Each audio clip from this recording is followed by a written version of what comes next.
On va ouvrir avec un mot de prière, puis ensuite on va aller dans l'exposé de sa parole. Et au fur et à mesure qu'on va avancer, s'il y a quelque chose que vous n'êtes pas d'accord, vous avez compris autrement, une meilleure explication ou une autre version, sentez-vous libre, vous levez la main et on va vous considérer pour essayer d'éclaircir la chose. Alors, on baisse la tête, ferme les yeux, s'il vous plaît. Merci, bien-aimés sauveurs, d'être ensemble. Merci pour ceux et celles qui ont pu venir. Prions pour ceux et celles qui auraient aimé venir, qui n'ont pas pu. Prier à la maison ou autres, et ceux qui auraient pu, qui ne sont pas, qu'avec le temps, qu'ils puissent se joindre à nous. C'est un privilège, une joie et un grand honneur de pouvoir nous sonder ta parole, éclaircir nos yeux, nos cœurs, notre entendement. Illumine les yeux de notre cœur, que nous puissions comprendre le mieux possible et vraiment être affermis selon les Saintes Écritures. Alors, bénis cette assemblée et tous les groupes évangéliques qui se réunissent ce soir dans la province de Québec et à travers le Canada. Et dans les compassions et les mérites de ton Fils bien-aimé, que nous voulons nous couper devant toi et faire cette étude avec révérence, avec adoration, respect et vraiment gratitude pour les Saintes Écritures. Dans le beau nom de ton Fils. Amen. Amen. Alors, le péché originel a beaucoup de ramifications. Ce n'est pas juste l'ancienne affaire comme ça. Et quand on regarde, et puis ça touche bien large, bien large. On va commencer, alors, vous allez partager, hein? Alors, il y a 3-4 références que je vous donne. Ésaïe 64, si vous voulez regarder, versets 5 et 6. Une autre personne de 2 Corinthiens, chapitre 4, verset 7. Et puis, chapitre 10, le verset 5, toujours dans 2 Corinthiens. C'était Ésaïe 64, le verset 5 et 6. 5 et 6. Oui, 5 et 6, c'est sur le haut de la feuille. Ésaïe 64, 5 et 6.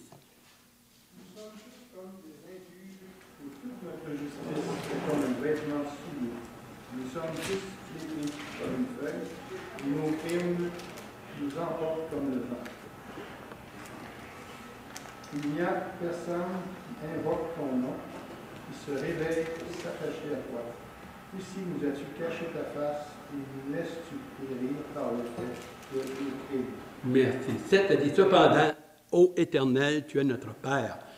Nous sommes l'argile et c'est toi qui nous as formés. Nous sommes tous l'ouvrage de tes mains. C'est plus un peu pour arrondir. Avec la question d'argile, on regarde, on a la même référence dans 2 Corinthiens, chapitre 4, le verset 7.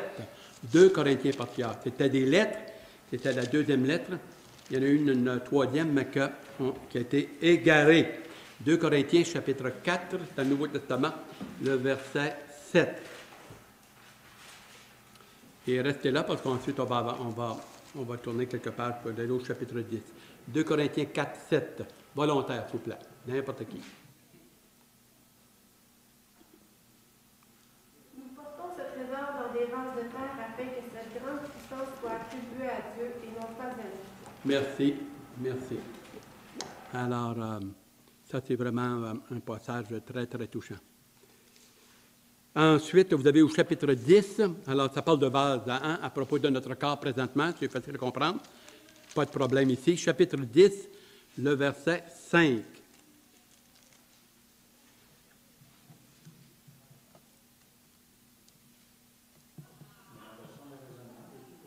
Contre la connaissance de Dieu, et nous amenons toute notre pensée captive à l'obéissance de Christ.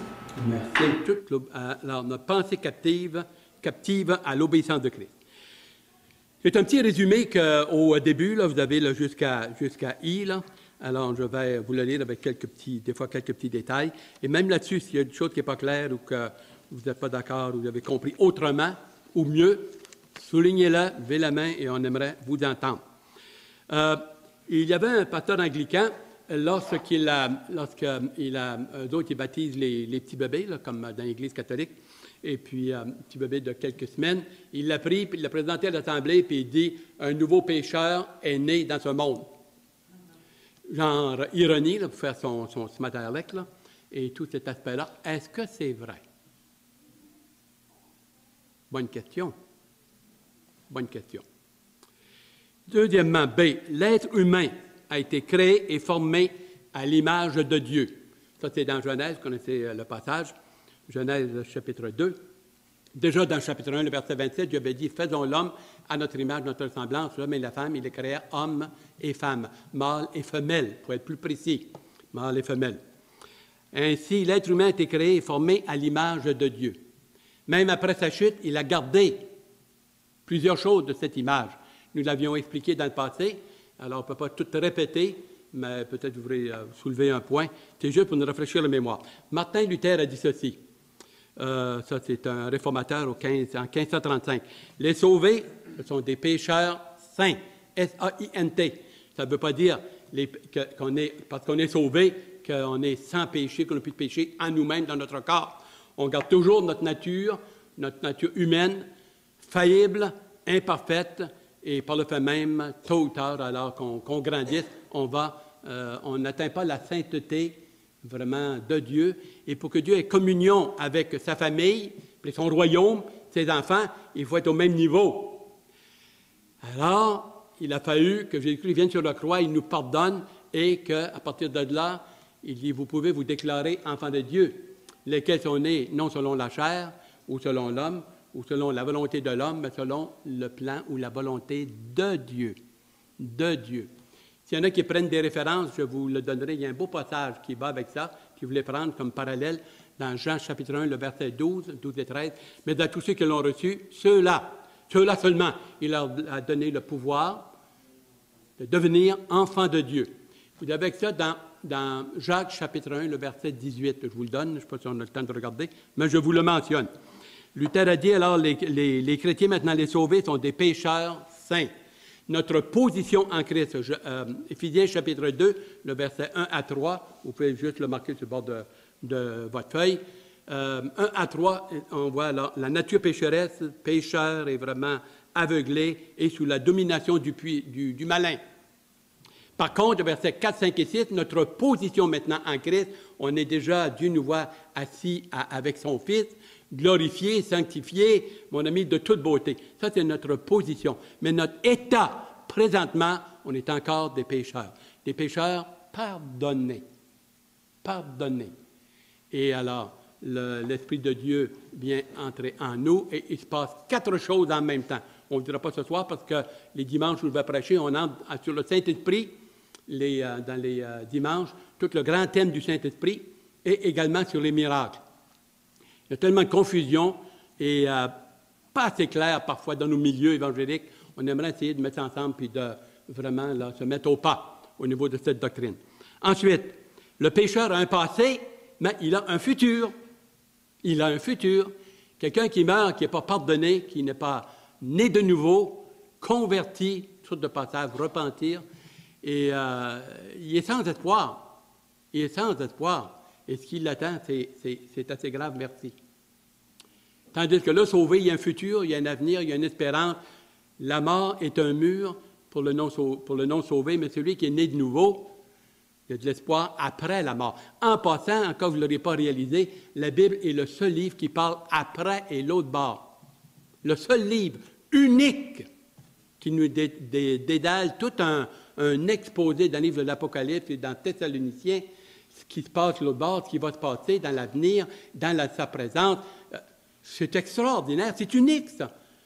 Le seul livre au monde qui va au-delà de la mort. Parce que, ce n'est pas quelque chose qu'on a deviné, c'est Dieu nous l'a révélé à travers ses prophètes, l'Ancien et le Nouveau Testament, à travers Révélation, et c'est vraiment un cadeau extraordinaire. Comme dit le cantique, je vis d'espérance et d'amour et de foi. Et mon cœur s'élance vers toi, divin roi. Grande est ma faiblesse, mon indignité, mais dans ta tendresse, tu m'as sauvé. Sauvé. Sauvé de quoi? De la condamnation, de l'esclavage de mes péchés. Romains chapitre 6 et chapitre 7, de l'esclavage du péché. Sauvé de l'ignorance de Dieu. Sauvé de la situation pénible que nous étions, juste avec notre nature humaine et esclave de nos 5 sens, de notre moi. Ensuite, le « tous indignes de sa grâce », mais non sans valeur. Il faut faire attention parce qu'on entend parfois, et en étant très sincère, je l'avais mentionné, on va dire qu'on est de la boue, on n'est pas mieux qu'un verre, on est une limace, on ne vaut rien. C'est pas malin, mon ami, c'est full ratatouille. Et je vais te dire une affaire, le Seigneur n'est pas venu mourir pour une limace ou pour un verre ou pour un peu de poussière. C'est vrai que nous sommes poussière, mais beaucoup plus que cela. Par le péché originel, il y a des choses que l'être humain a perdues, mais il a gardé quand même beaucoup de choses. Et nous avons mentionné l'intelligence, les dons, charismes, c'est extraordinaire. Il est dans les arts, dans la science. Hey, l'être humain est rendu. Il dit dans Daniel chapitre 12, le verset 4, qu'à la fin, la connaissance augmentera. Et on rentre dans un système de connaissance présentement hallucinant. Alors, tu regardes l'être humain, là, c'est pas une bête, là. Il va se comporter comme un animal peut-être à cause de ses passions, faire des choses exécrables. Mais au niveau de l'intelligence, au niveau des dons que Dieu a donnés à l'humanité, le potentiel, être capable de communiquer, parler, réfléchir, se projeter dans l'avenir, se projeter en arrière. Les animaux ne font pas ça. L'être humain est conscient de lui-même. Je pense, donc je suis, disait, je pense, Jean-Jacques Rousseau. Et il faut bien, je pense, réaliser cette dimension-là. Si je vaux tellement rien, eh bien, le Seigneur est venu pour mourir pour pas grand-chose. Et il nous a fait à son image, sa ressemblance. On est séparés de Dieu et il veut nous récupérer parce que son image est en nous, là. Alors, pourquoi que Dieu nous sauve? Ce n'est pas juste pour nous. Il y a son image est imprégnée en nous. Et ça a de la valeur extrêmement. Au point que le Fils de Dieu s'est incarné pour venir pour rétablir la communion avec Dieu le Père. Prenez des notes, et dans 2 Corinthiens 5, le verset 18 à 21. Dieu était en Christ réconciliant le monde avec lui-même. Le verset 21. Ensuite, l'homme et la femme, chef-d'œuvre de la création. Genèse 1 et 2. Mais séparés de la sainteté de Dieu, mais non de son amour. Jean 3,16. En passant, pour ceux qui sont plus avancés, Jean 3,16 ne te montre pas comment être sauvé. C'est Jean 3,15 qui nous l'a dit. Christ, alors, un peu comme Moïse éleva le serpent dans le désert, ainsi, il faut que le Fils soit, alors, sur le bois, afin que quiconque croit en lui soit sauvé. Car, là, ça l'explique. Mais Jean chapitre 3, le verset 15, c'est là le clou, là, le punch, qu'on peut dire du salut. Et Jean 3,16 explique le pourquoi. Parce que Dieu nous a tellement aimé qu'il a donné son Fils unique. Bon, on continue. Ensuite, regardez bien, l'homme et la femme, le chef-d'œuvre de la création, mais séparés de la sainteté de Dieu, mais non de son amour. Et dans Genèse 4, le Seigneur a continué. Dieu a continué à parler à Adam et Ève, à Caïn, et puis à Lémec, et puis toutes ces choses-là. C'est quand même fantastique. Et ils étaient des grands pécheurs, des idolâtres. L'amour était là, mais la sainteté et la connexion de la vie séparées. Dieu les a chassés du jardin, Adam et Ève, Genèse chapitre 3, le verset 22 et 23, ceux qui prennent des notes. Ensuite, Saint-Exupéry a dit ceci, « Les deux extrêmes me touchent. » Quand regardez l'être humain, c'est regarder, puis regarder l'affaire, c'est vrai que dans l'être humain, il y a les deux extrêmes. Le cœur généreux, il va faire des dons, il va même se jeter à l'eau, sauver des gens pour lui, il va se noyer. Il y a un grand-père là, qui s'est noyé là, dans le temps des fêtes pour sauver son petit-fils. Il va donner sa vie, et l'être humain là, fait des choses exemplaires et extraordinaires. Je ne veux pas le louer, le mettre sur un podium, mais ce sont les faits. Par contre, il y a l'autre côté. L'autre côté, celui-ci. Les deux extrêmes me touchent. Combien grandes sont les facultés et les dons de l'être humain? Pourtant, la Bible dit que nous sommes un vase de terre. Un vase de terre, nous l'avons lu tout à l'heure. Regardez dans 1 Jean chapitre 3, le verset 2. 1 Jean chapitre 3, le verset 2, un volontaire. Et au fur et à mesure qu'on s'en vient, si vous avez des questions, vous lèverez la main ou d'un point que vous aimeriez apporter, cela va nous faire plaisir. 1 Jean chapitre 3, le verset 2. Et le passage, je vais vous le dire pendant que vous le cherchez, c'est que nous sommes enfants de Dieu, mais est-ce que nous sommes là réellement, disons, à la lumière de Dieu et en autant que Dieu est concerné, puis c'est réglé pour l'éternité, ça n'apparaît pas encore dans notre corps humain, mais on est en devenir lorsque le Seigneur va venir nous chercher puis nous enlever avec lui à la résurrection, à l'enlèvement. 1 Jean, chapitre 3, le verset 2. Quelqu'un veut le lire, s'il vous plaît? Mes chers amis, dès à présent, nous sommes enfants de Dieu, et ce que nous serons un jour n'a pas encore été rendu manifeste. Nous savons que lorsque le Christ paraîtra, nous serons semblables à lui, car nous le verrons tel qu'il est. Merci. Acte chapitre 1, le verset 11, les apôtres regardaient le Seigneur alors qu'il a commencé la lévitation à monter, des gaze, le monter. Ah, il était époustouflé. Et puis 2 anges ont dit, de la même manière que vous le voyez, il va revenir sur des nuages. Et dans Thessaloniciens, vous avez la même référence. 1 Thessaloniciens, vous pouvez le marquer, chapitre 4, le verset 15 et 16 et 17 même. OK.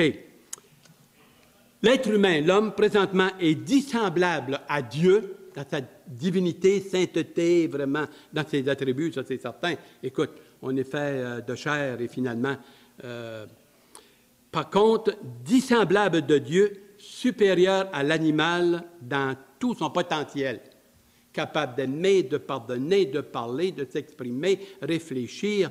C'est l'être humain que Dieu a créé et formé. La Bible dit qu'il a été formé de la poussière du sol ou de la poussière. Et puis, il y a des versions qui disent alors de la glaise, qui révèle pas mal du pareil au même. Du pareil au même. Bon. Ensuite, est-ce qu'il y aurait des questions ici avant qu'on avance? Dissemblable de Dieu, supérieur aux animaux dans tous les domaines. Remarquez, après qu'on va finir ces études-là, j'aurai à cœur, si c'est possible, d'apporter des thèmes assez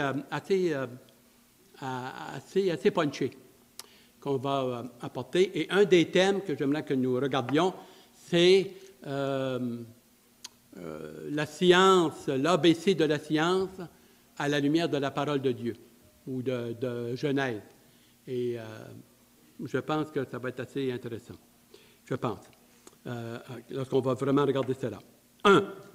Le péché originel est la perversion de la véritable nature humaine. La perversion. Satan, alors, est entré dans le serpent et il a parlé, et ils ont cru au mensonge de Satan plutôt qu'à la parole de Dieu. Et ça, c'est un sacrilège, ça, c'est une insulte, et Dieu ne laisse pas ça impuni. Regardez bien. La perversion de la véritable nature humaine. En anthropologie, l'anthropologie biblique, anthropos veut dire homme, une étude de l'homme, hein? L'homme, l'être humain, l'anthropos.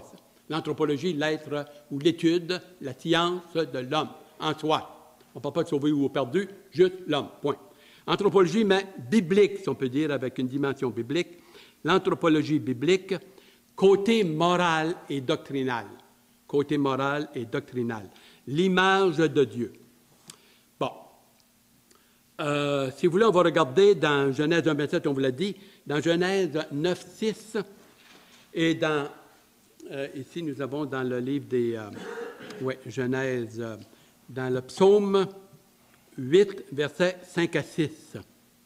Et vous avez Acte 17, verset 21. Fait, commençons par Genèse 9, 6 et psaume 8, 5 à 6. Dans l'Ancien Testament, des volontaires. Oui. Si quelqu'un verse le sang de l'homme par l'homme, son sang sera versé, car Dieu a fait l'homme à son image. Car Dieu a fait l'homme à son image. Après la chute, hein, remarquez bien, après la chute, après le déluge, Dieu recommence à neuf avec un homme, Noé, et puis avec sa famille, et Dieu redonne et fait des alliances. Un des signes de l'alliance, Dieu a dit, je mettrai dans la nuit l'arc-en-ciel. Quand vous le verrez, rappelez-vous, ding, ding, ding, rappelez-vous. J'ai fait une alliance avec l'humanité, que je ne ferai plus périr l'humanité par le déluge. Par le déluge. Parce que l'homme est fait à l'image de Dieu. À l'image de Dieu. Et c'est pour ça qu'il a établi, avec, quand vous continuez dans le passage, le verset 5, par exemple, où il dit que l'homme, si l'homme verse le sang de l'homme, par l'homme, son sang sera versé. et il établit tranquillement, il commence en semence à établir le droit à l'homme d'enlever la vie à un autre, mais pas individuellement, pas personnellement. Il va établir les juges, il va être examiné, ça prend des témoins, et s'il est fautif, coupable, et il a vraiment calculé son affaire, il mérite la mort. Celui qui prend la vie perd sa vie, bibliquement.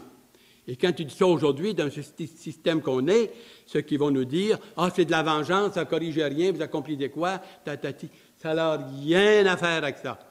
Rien à faire avec ça. Pas question de vengeance, de faire semblable. C'est strictement justice. Œil pour œil, dent pour dent, vie pour vie, disait Dieu. Vous savez, l'être humain se pense plus intelligent que Dieu. Je parle qu'il est vraiment coupable. Ça a été calculé, médité, comme on voit les massacres qu'on voit. Il a perdu, en autant que Dieu est concerné, il a perdu le droit à sa vie. Chaque personne qui a le principe de vie qui est en vie a ce droit-là accordé par Dieu, et ce n'est pas à nous, à un autre être humain, de lui enlever. En plus de cela, ça nous coûte une fortune. L'homme se pense bien fin, l'homme non régénéré, non biblique, il se pense très fin, mais on va vous dire une affaire, ça coûte très, très cher, puis il n'est pas vraiment dans les cordes, il n'est pas vraiment dans c'est pas une justice, c'est une injustice. Il est condamné à 15 ans, il fait à peu près 6 ans, il sort, et les gens vont dire qu'il a payé sa dette. Il n'a rien payé, il nous a endettés. Endettés. En plus, bon, il continue sa vie, puis le gros kit, même des avocats, il y en a un là, à Alma, là, paf, paf, paf, derrière la tête d'un autre avocat. Et puis, il sort, mon ami, c'est tout ça là.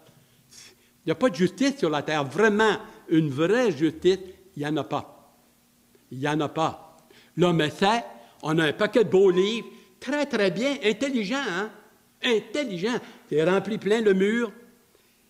Ils sont pognés avec un problème majeur. C'est pas que les livres ne sont pas bien structurés, que le code n'est pas merveilleux et magnifique et mirifique. Ils ont un problème de cœur. Le cœur du problème de l'homme, c'est son cœur. C'est sa nature pécheresse. Il est coupé de la communion avec Dieu, avec la lumière de Dieu, avec les principes de Dieu. Et alors, c'est une injustice boiteuse, comme on a dit dans des pays démocratiques. Ouais, c'est une démocratie mal appliquée. Mal appliquée. Que ce soit au Canada, en Angleterre, c'est une démocratie qui est toujours boiteuse. Ça vient de l'être humain pécheur. Son cœur, le cœur est dans l'homme. Il est dit dans Proverbes chapitre 4, le verset 23, « Veille sur ton cœur plus que toute autre chose, car de là découlent les sources de la vie. Communion avec Dieu, de la joie et du bonheur et de la sainteté en Dieu. » Le cœur de l'humanité, c'est pas que le sol est pauvre. Dans les pays de l'Afrique, le sol est riche. En or, en diamants, en pétrole, et partout, du pétrole, puis riche. Le problème, c'est la pauvreté du cœur de l'homme. Il s'accapare, une petite gagne en haut, puis le reste crève en bas. Haïti. Le Canada, depuis 2006, a envoyé 1 milliard. Tu cherches la patente, on dit ça fait 3 ans, ils sont encore dans la misère par-dessus la tête. C'est en haut, l'argent se ramasse en haut, et ça ne va pas en bas. Le problème, c'est pas qu'on n'a pas reçu des dons.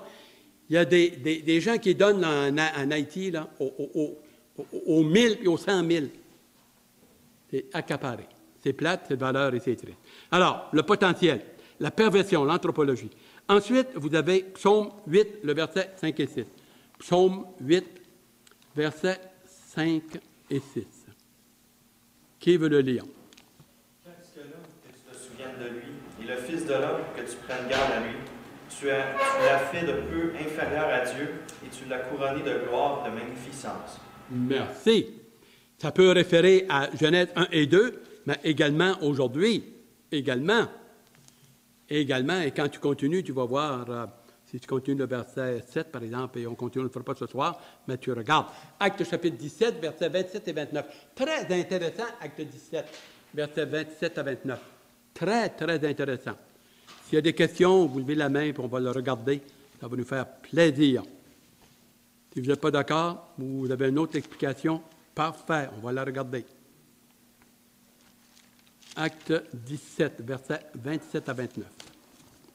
Bon, des volontaires.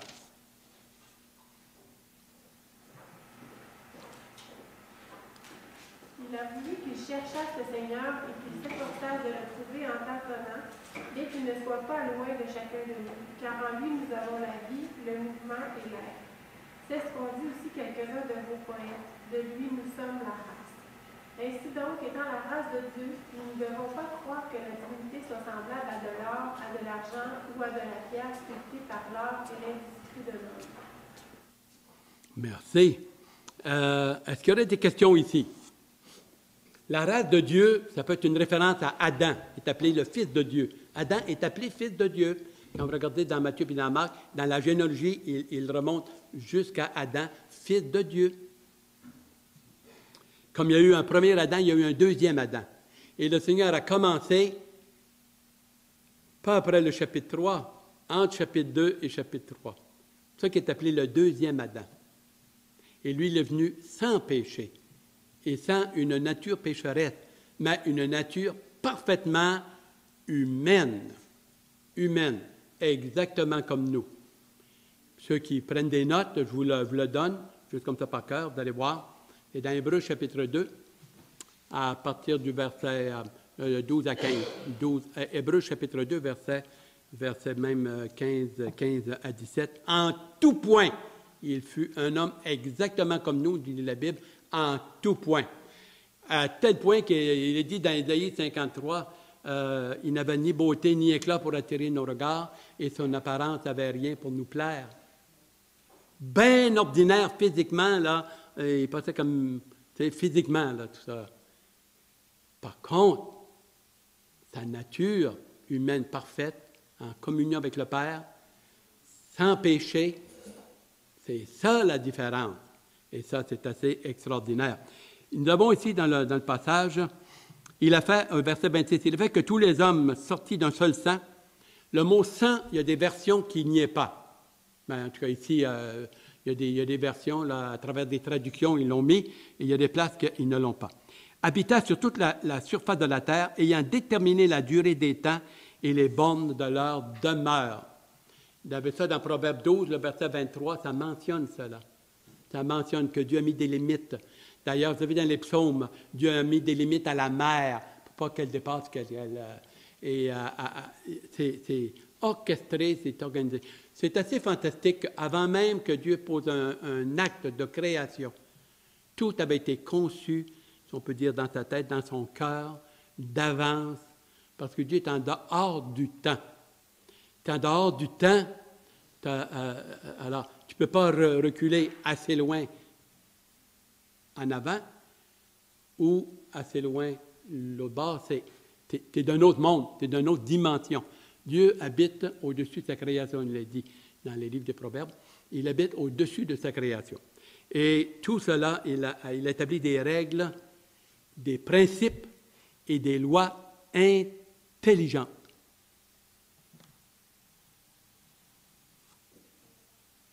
Est-ce que Dieu est ici ce soir? Oui. Est-ce qu'il est dans ce bois-là, ici? Oh, c'est pas la bonne question.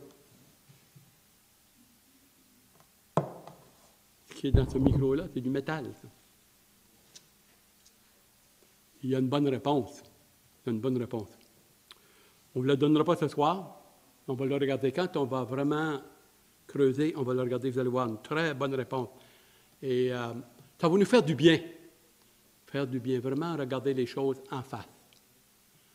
Vous êtes honnêtes, vous êtes des enfants de Dieu, enfants de lumière, on a la bonne parole. Quand tu as la vérité, tu n'as pas peur du mensonge.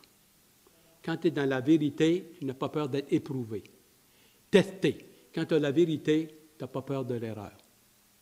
Si tu as peur de l'erreur, c'est parce que tu n'es pas certain de ta vérité. Absolument. Absolument. Ensuite, 2 Pierre, chapitre 1, le verset 4. Oh, c'est intéressant, ça. 2 Pierre, chapitre 1, le verset 4. 2 Pierre, chapitre 1, le verset 4. Un volontaire. Lequel nous assure de sa part la plus grande et plus précieuse promesse, afin que par elle nous devenions participants de la nature divine, en fuyant la corruption qui existe dans le monde par la convoitise. Merci. Participants de sa nature divine. Est-ce qu'on participe à la nature divine présentement?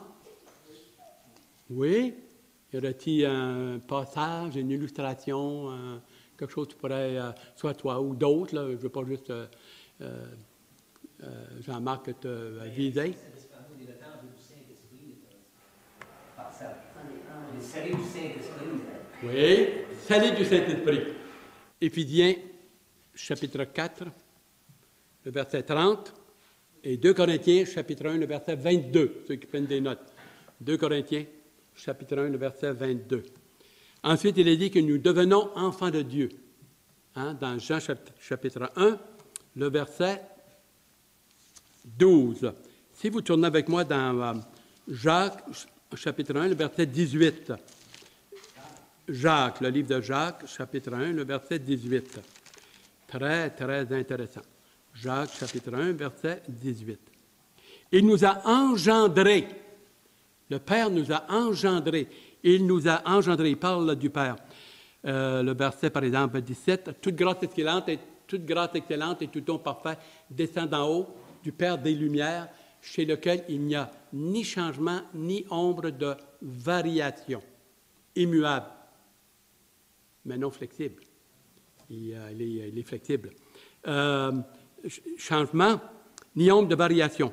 Il nous a engendrés. Le Père nous a engendrés selon la volonté, selon sa volonté, par la parole de vérité, afin que vous soyez en quelque sorte les prémices de ces créatures. Dans le plan de Dieu, peut-être même avant les anges. Dans son cœur et dans son plan. Et tout ce qui est à partir de la création que Dieu a fait, c'est un déroulement, c'est un peu comme tout était vu et organisé d'avance dans sa sainteté, sa magnificence, dans son omniscience. Dieu n'a pas de problème. Nous, on en a, mais pas lui. C'est fantastique. Vous savez, quelqu'un a dit ceci, hey, Dieu, c'est quelque chose. C'est pas un détail. C'est pas un détail. Quand tu commences à essayer de t'imaginer, de sonder, disons, là, être Dieu, là, ça t'embarque, ça t'emballe, ça t'émerveille, ça t'émeut, ça touche. Il est autrement et plus grand que nous. Il est notre Créateur, nous sommes sa créature. Des passages fantastiques. Il y a d'autres passages que nous pouvons voir. Dans Romains chapitre 8, le verset 9 et 10, le verset 14. Romains chapitre 8.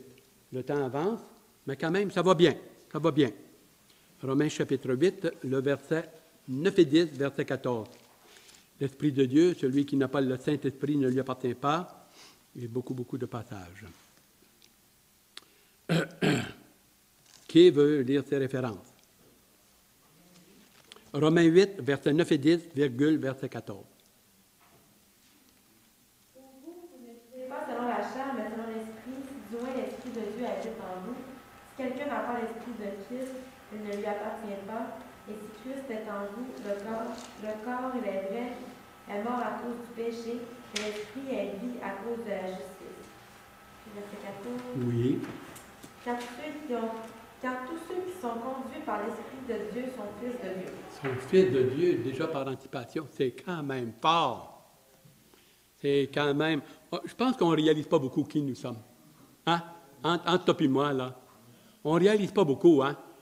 On a juste le voile est un petit peu, là, puis déjà, ça nous réjouit, puis on est encouragé, puis je parlais avec quelqu'un, là, aujourd'hui, puis il disait, là, cet homme-là, là, il disait, écoute, moi, là, je suis heureux dans la vie, ça n'a pas de bon sens. Peut-être que je suis un petit peu ma boule, je ne sais pas trop, là. Je suis heureux dans le Seigneur, heureux dans la parole, heureux de la vie, de voir toute la création alentour, de vous voir, de vous rencontrer, la famille de Dieu. On fait partie du royaume de Dieu, de cette famille de Dieu appelée le royaume de Dieu. Vraiment, sa famille et tout. Et c'est quand même fantastique. Déjà, la Bible dit, là, il y a une version qui dit, et plusieurs, dans Jean 1, le verset 12, « Et il vous a donné l'autorité de vous déclarer enfants de Dieu, lesquels sont nés non selon la chair, ou selon la volonté de l'homme, ou selon l'esprit de l'homme, mais selon la volonté de Dieu. » La même chose comme dans Jacques 1, le verset 18. C'est quand même extraordinaire. Extraordinaire. Il a dit ici, je vous lis là, « Car tous ceux qu'il a connus d'avance, il les a prédestinés à être semblables à l'image de son Fils, afin que son Fils soit le premier-né parmi plusieurs frères. » Romains chapitre 8, le verset 29. Et ça continue. Et ceux qu'il a appelés, il les a justifiés. Ceux qu'il a appelés, il les a sanctifiés. Ceux qu'il a sanctifiés, il les a glorifiés. Que dirons-nous donc à propos de ces choses? Si Dieu est pour nous, qui sera contre nous? Et, je vous donne une explication que je vous avais posée, je ne l'avais pas fait. Dans 1 Jean chapitre 2, verset 18, l'apôtre Paul dit, « Nous avons la pensée de Christ. Nous sommes jugés par personne, et car nous avons la pensée de Dieu, la pensée de Christ. » 1 Corinthiens 2, 18. Et des fois, ça peut être un petit peu embarrassant ou un peu nébuleux pour nous. Et je me suis penché pour vous, pour moi-même aussi. Et ce passage-là, quand tu le comprends, là, is right on. C'est ce que l'apôtre montre, c'est qu'il dit que le cœur de l'homme non sauvé, il est voilé, il n'est pas intéressé à la parole, il ne peut pas la comprendre, puis il n'est pas intéressé et tout. Mais il dit, nous avons la pensée de Christ et personne ne nous juge. Personne ne nous juge quand nous avons la pensée de Christ. Montrant que la révélation de Dieu, quand tu as la parole de Dieu, les Saintes Écritures, qui va pouvoir s'opposer ou contester la parole de Dieu, la pensée de Dieu? Moralement, doctrinalement, à propos des choses éternelles, des choses à venir, des choses qui ont eu lieu, moralement, doctrinalement, éthique, tout est là. Tout est là. L'apôtre ne donne pas gloire, d'ailleurs, il le mentionne. Il dit, nous avons la sagesse de Dieu par inspiration. Alors, quand tu regardes les doctrines, les sectes ou quoi que ce soit, il n'y a pas de problème. Quand tu viens à la parole de Dieu, elle a les réponses. Et c'est pas, Paul avait un petit peu peur qu'on pense qu'il se glorifiait. Il dit non.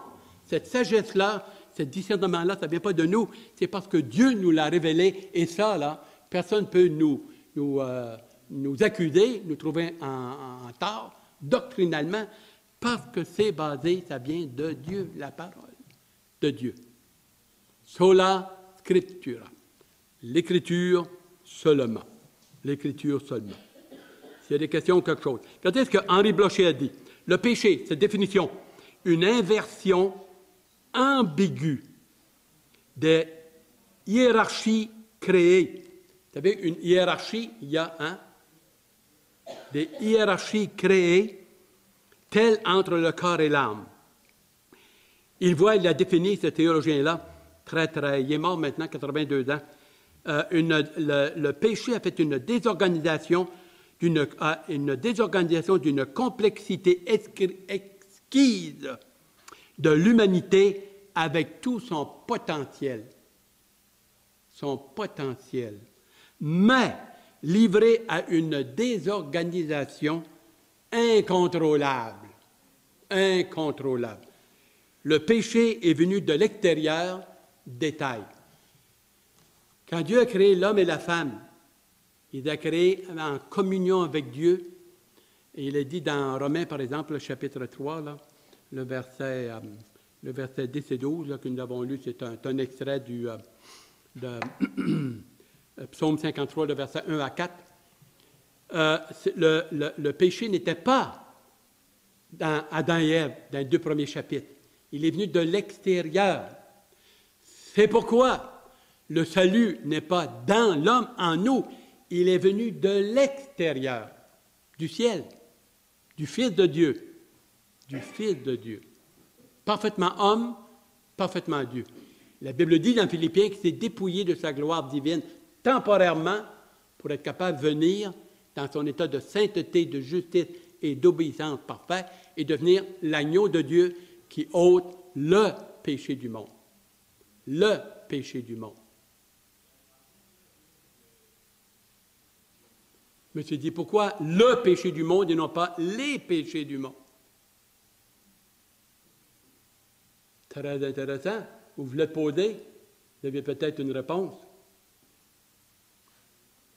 Le péché du monde. Quand Dieu nous pardonne, en autant que Dieu est concerné, en nous pardonnant, cette question qu'on était séparés, lorsqu'on s'est humilié, qu'on a reconnu que son fils était mort pour moi, Jules Maillot, comme il y a 47-48 ans, là, un soir seul dans ma chambre et tout cela. En autant que Dieu est concerné, lavé, il nous regarde, il nous place dans le Fils. Il nous voit dans son Fils déjà, dans le Fils. Comme il dit dans Romains, chapitre 8, là, vous savez, là, le verset 28 à 39. Et puis, aucune condamnation pour ceux qui sont en Jésus-Christ. Aucune condamnation. Romains 8, le verset 1. Aucune condamnation. Et alors, le péché qui nous bloque de la présence de Dieu, de la communion avec Dieu, c'est l'incrédulité. C'est le manque de repentance. C'est le manque de se tourner, de reconnaître que son Fils à la croix, son sang qui a coulé, est la seule chose et la base unique par laquelle Dieu le Père nous pardonne et il recommence à neuf, une nouvelle création, une nouvelle créature, une nouvelle humanité.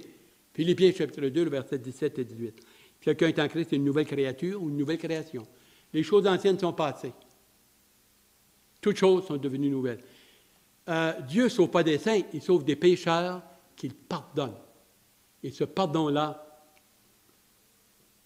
le péché qui nous bloque, alors, c'est l'incrédulité. C'est de mettre notre confiance dans le moi, dans mes œuvres, dans une religion, au lieu de la mettre dans un sauveur seul et unique, son Fils à Golgotha. Sans effusion de sang, il n'y a pas de pardon de péché. Hébreux chapitre 9, le verset 22. Et ensuite, le verset 27, il est dit, comme il a réservé, on a un rendez-vous, hein, comme il a réservé aux hommes de mourir une seule fois. Après quoi, vient la mort, vient le jugement. Après quoi vient le jugement. Alors, il faut se préparer avant pour après. Un peu comme une clé que j'avais vue, je vous l'ai dit souvent. Je l'ai aimé assez impéniaiseuse. Il y avait une clé, c'est un grand babillard, puis c'était une clé c'était marqué Chevrolet. Puis il y avait une clé, il disait, achetez avant pour avoir une bonne voiture après. Il faut se convertir avant. Attendre à minuit moins 5 qui est tard pas mal. Ensuite, on continue. Le péché est venu de l'extérieur. Et le péché d'Adam et Ève, ça a été un péché d'incrédulité. Ça a été un mauvais choix. Ça a été de faire confiance à la voix de Satan plutôt qu'à la voix de Dieu, plutôt qu'à l'amour de Dieu. Jusqu'à chapitre 1 et 2, il reflétait la gloire de Dieu. Car tous sont péchés, ils sont privés de la gloire de Dieu. Romains, chapitre 3, le verset 23. Privés de la gloire de Dieu. Lorsqu'on se convertit, on commence. 2 Corinthiens, chapitre 3, le verset 18. 2 Corinthiens 3, 18. Voulez-vous tourner, s'il vous plaît? 2 Corinthiens 3, 18. C'est tellement beau passage, je veux vous le donner. 2 Corinthiens, chapitre 3, le verset 18. Je vous donne par cœur, mais je ne pense pas que je me trompe. Je pense que je suis... ma mémoire ne va pas trop me faire de faux. 2 Corinthiens, chapitre 3, le verset 18. C'est ça. Quelqu'un qui n'a pas lu peut-être ou qui veut participer. Nous tous, le visage découvert, contemplons comme dans un miroir la gloire du Seigneur. Nous sommes transformés en la même image, de gloire en gloire, comme par le Seigneur, l'Esprit. Moi. Il y a bien d'autres passages. C'est quand même fantastique.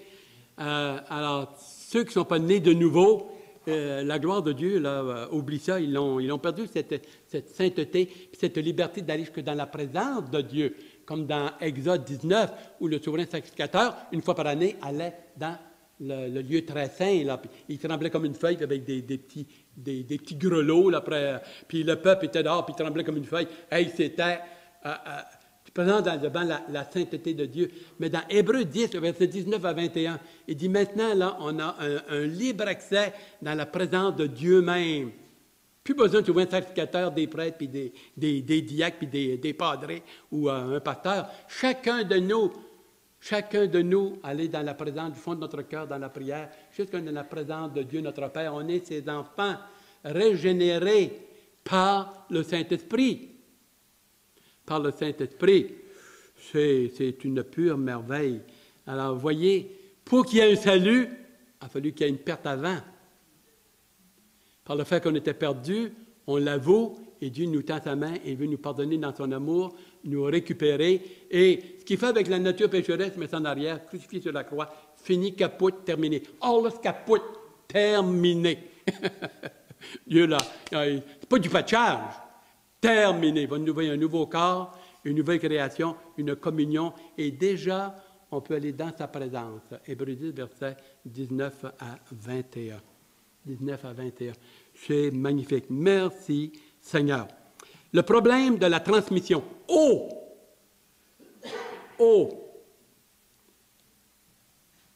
La transmission. Comment est-ce que ça s'est transmis? La question Adam et Ève ont péché. C'est le problème, ça. Pourquoi qu'on s'est ramassé avec ça? Pourquoi qu'on se ramasserait avec ça? Il y en a qui appellent ça la culpabilité étrangère d'un autre. Ça fait des milliers d'années, c'est arrivé à Adam et Ève. Et écoute, c'est pas moi qui l'ai fait. C'est pas comment faire que je me ramasse et que je peux mourir. Même petit bébé. Pourquoi que les bébés meurent, d'ailleurs? Pourquoi que les bébés meurent, peuvent mourir? Hey. Et on va le regarder la prochaine fois en profondeur, sérieusement et bibliquement. Venez avec toutes vos questions possibles, ça va nous faire plaisir. Le problème de la transmission. Dieu a dit dans Genèse 2, 17 et 18, « Le jour où tu me désobéiras, ou que tu mangeras de l'arbre de la connaissance du bien et du mal, qui était une prérogative de Dieu seul. Adam et Ève ne l'avaient pas. Eux autres étaient en communion avec lui, et ce que Dieu demandait, c'était une attitude de sainteté et d'obéissance. Lui faire confiance, par obéissance, exprimer leur foi dans sa parole. Ils ont désobéi. Dieu a dit, le jour où tu vas désobéir, tu vas mourir. Ça a été la séparation. Le mot mort veut dire séparation.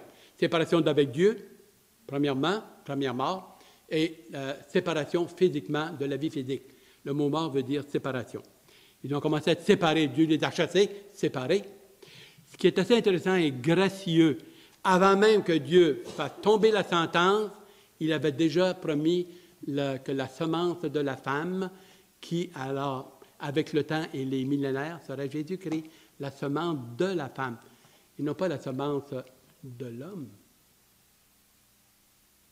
Évidemment, l'homme peut pas avoir un enfant, mais Marie a eu un enfant, la femme. La semence de la femme écrasera la tête du serpent.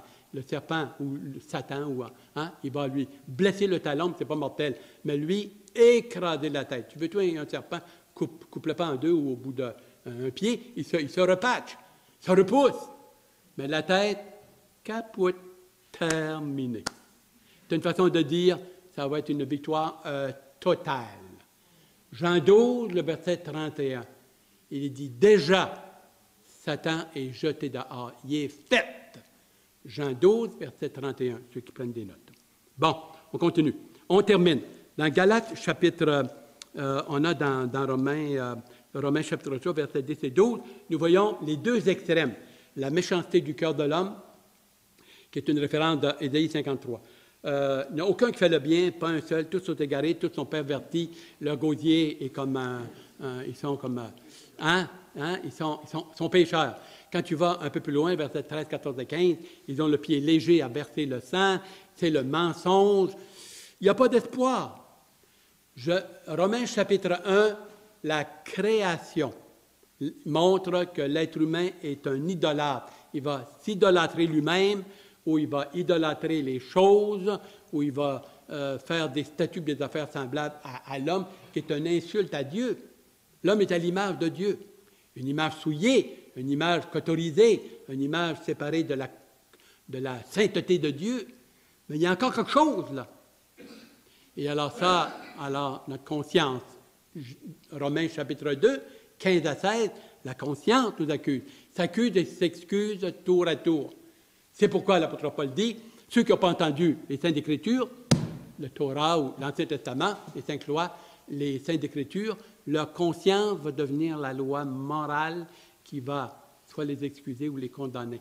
Selon mon évangile, Romains 2, le verset 16, 15 et 16. Troisièmement, il dit la nature humaine en soi et avec tout ce que tu voudras, il n'est pas capable de sauver par lui-même, il a besoin d'un sauveur. Yahvé, il dit, moi, je vais y aller. Je vais y aller dans ce passage. Galates chapitre 6, versets 7 et 8. Il a dit ceci. Ne vous y trompez pas, on ne se moque pas de Dieu, le verset 6.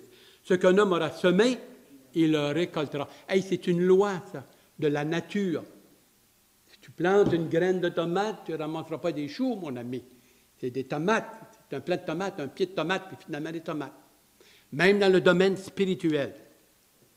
Ce sont des lois que Dieu a fixées pour le bien, le bonheur et l'épanouissement et tout cet aspect-là. Ce qu'un homme aura semé, il va le récolter. Ici-bas ou là-bas, on s'en sauve pas. Le péché, il y a deux choses. Ou Dieu lui pardonne, tough luck, il va payer pour. Ici ou l'au-delà. Ou commencer un peu ici-bas, mais c'est pas ça qui te sauve. Ce qu'un homme a semé, il le moissonnera. Celui qui a semé pour la chair, pour son moi, son orgueil, son petit moi, et qui veut vivre que pour moi, et son moi devient son petit Dieu, Dieu le laisse aller. On est libre. Dieu ne nous force pas de se convertir. Il nous y invite. Il l'aime, il a cœur, il aime sa créature. Il veut nous avoir une belle famille de Dieu. Dieu a des plans extraordinaires qui s'en viennent pour l'éternité. Mais si on ne veut pas, et qu'on dit, moi, je veux avoir du bonheur ici, maintenant, tout de suite, qu'il se rende avec ses troupes, mon ami, il est sauté bien raide, et puis qu'il ferme son cœur, tu own business. Et ce qui est étonnant, comment est-ce qu'il y en a que ça va bien? Il y en a que ça va bien, mon ami, beau, jeune, en santé et riche, mon ami, puis la vie est belle, puis ils font... Et ça envoie par là, ça y va, full pin. Et même Dieu dit que dans sa providence, si vous faites une étude sur la providence de Dieu, ça va loin, c'est assez extraordinaire. Dieu fait pleuvoir la pluie, fait lever son soleil sur les bons et sur les méchants. Il fait verser la pluie, la nourriture sur les bons et sur les méchants. Pas de distinction, pas de préférence. Pareil, dans sa providence, dans son amour, un aspect de son amour. Mais Dieu nous tient redevables et responsables. Pourquoi? Parce qu'on est intelligent, rationnel, averti, une conscience, le Saint-Esprit, la parole, les gens qui meurent autour de nous. On a comme ça de témoignages où Dieu dit dans Amos, chapitre 8, le verset 12b, 12b, « Prépare-toi, ô Israël, à la rencontre de ton Dieu. » Pas juste à Israël, chacun de nous. Ça va loin le péché originel, hein? Ça va loin, hein? Chacun de nous. Et le verset 10 à 12, là, Dieu montre là, que, inspiré et une révélation, prophète Amos 8, 12, mais verset 10 et 11, qu'il y a une calamité qui s'en vient, un jugement terrible. C'est pour ça que le verset 12, ça dit « Prépare-toi, Israël, à la rencontre de ton Dieu. » Autant Dieu est amour, il n'est pas juste, il n'est pas bonasse, il est aussi Dieu est en colère contre l'humanité. Les deux en même temps. Dans sa sainteté, c'est une honte, c'est épouvantable. Et dans son amour, il nous aime. Jean 3, 16. Jean 3, 36, la colère de Dieu repose sur celui qui ne se convertit pas. Jean 3, 16, car Dieu a tant aimé le monde. Il nous laisse le choix. Il y a les deux. On est en vie. Attendons pas d'être mort. Nous sommes à un souffle de la vie, à un souffle de la mort. Et ça, c'est vrai. Ça, c'est vrai. Et on ne vous souhaite pas cela. Ça ne fait aucun doute. Avez-vous une question que vous aimeriez soulever, apporter, qui n'est pas claire, vous n'êtes pas d'accord? Il y a bien d'autres références, on vous en donnera, parce que le temps avance, on aimerait avoir un temps de prière. Il y a un point que vous aimeriez souligner, mais la prochaine étude, on va regarder très spécifiquement qu'est-ce qui arrive avec ceux qui sont dans la brousse, avec les petits pygmées, avec les enfants qui meurent, ceux qui n'ont pas entendu l'Évangile, avec tout cet aspect-là. On va le regarder très, très sérieusement avec des versets bibliques. Si vous pouvez en trouver, si vous n'avez, et on vous laissera parler. J'aimerais que vous puissiez parler. Je n'aime pas ça parler. Moi, j'agonise quand je parle. Ça n'a pas de bon sens. Il n'y a pas d'amen ici, non?